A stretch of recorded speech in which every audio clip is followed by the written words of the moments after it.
Beste inwoners van Bonaire, op de drempel van oud naar nieuw wil ik graag samen met u terugblikken op het voorbije jaar en vooruitkijken naar wat 2020 ons hopelijk gaat brengen. Er is veel gebeurd in 2019. Waar minister van Binnenlandse Zaken en Koninkrijksrelaties Raymond Knops in 2018, toen hij nog staatssecretaris was, vond dat Bonaire te weinig voortgang maakte, benadrukte hij onlangs in een debat met de Tweede Kamer dat er op Bonaire goede dingen gebeuren. En zo is het. Ik hoop dat we over 5 jaar tegen elkaar kunnen zeggen, 2019, dat was het jaar van het ommekeer. Het jaar waarin we een bestuurlijke moeilijke periode achter ons lieten en ons op de toekomst richten met minder aandacht voor wat ons verdeelt en meer aandacht voor ons Bonaireanen onderling verbindt. Velen van u verlangen daar ook naar jaren waarin het wel beter ging met onder meer het onderwijs en de gezondheidszorg, maar op andere net zulke belangrijke terreinen teleurstellend weinig vooruitgang is geboekt.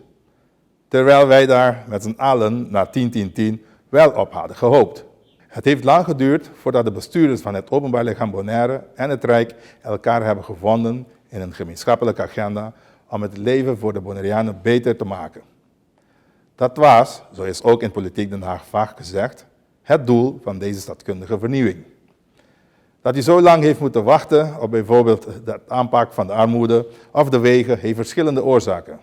Eén daarvan is dat wij, de regering en wij zelf hebben onderschat hoe groot de achterstand is die ons eiland in zijn ontwikkeling heeft opgelopen als onderdeel van het land Nederlandse Antillen. Die achterstand zit hem niet alleen in zichtbare zaken zoals de slechte staat van onze wegen, maar ook in het lokale overheidsapparaat. Onze uitvoeringskracht laat de wensen over. Ook Den Haag heeft steken laten vallen. Pas nadat er in het kabinet een aparte bewindspersoon is gekomen voor de Caribische delen van het Koninkrijk, ontstond er in Den Haag echte ambitie om het beter te doen. We moeten de hand ook in eigen boezem steken. De vele bestuurswisselingen hebben de vooruitgang eveneens in de weg gestaan. Gelukkig lijkt de bestuurlijke stabiliteit te zijn teruggekeerd. Er is weer sprake van constructieve samenwerking met het ministerie van Binnenlandse Zaken en Koninkrijksrelaties en de vakdepartementen die op hun beleidsterreinen mede verantwoordelijk zijn voor het wel en wee van de bevolking van Bonaire. Het herstelde vertrouwen heeft inmiddels een reeks concrete resultaten opgeleverd, zoals overeenkomsten over de afbouw van de rioolwaterzuiveringinstallatie, wat goed is voor het koraal en onze landbouwers, het betaalbaar houden van onze drinkwater, de aanleg van de wegen rondom de scholen, het uitbreiden en toegankelijk maken van kinderopvang, de bouw van 500 sociale huurwoningen en een preventieakkoord om Bonaire gezonder te maken. Een belangrijke doorbraak is de vaststelling van een eikpunt voor een sociaal minimum en de stappen die staatssecretaris mevrouw Tamara van Ark van Sociale Zaken en Werkgelegenheid zet om de armoede op ons eiland terug te dringen. Zo gaan per 1 januari opnieuw het minimumloon, de sociale uitkeringen en de kinderbijslag omhoog. Maatregelen om de kosten van levensonderhoud te verlagen zijn in voorbereiding. Waar ik heel blij van word, is dat de stemming in de samenleving onder de burgers, ondernemers, organisaties, stichtingen en verenigingen in de goede richting omslaat. Ik merk dat het besluit van het bestuurscollege om de gemeenschap uit te nodigen om ideeën in te leveren voor het collegeprogramma goed is gevallen.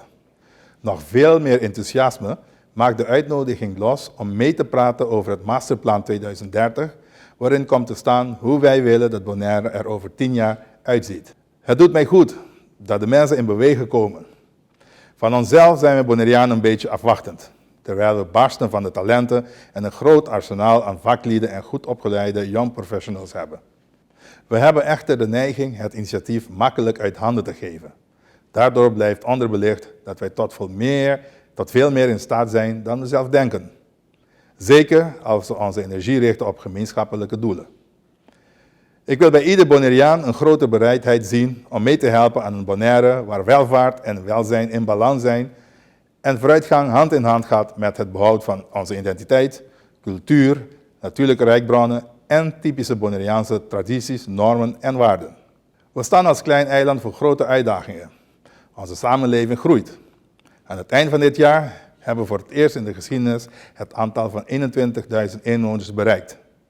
We maken een groei mee in economische activiteiten en ook in de handel. Alhoewel er dit jaar veel in gang is gezet, liggen er nog dringende knelpunten te wachten om daadkrachtig te worden aangepakt. Het bestuurscollege kan dit niet alleen.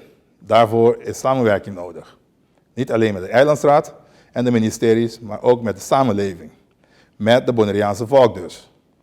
Laten we de positieve vibe vasthouden, krachten bundelen en schouder aan schouder werken aan het verbeteren van het leefklimaat voor iedereen hier op Bonaire. Samen staan we sterker.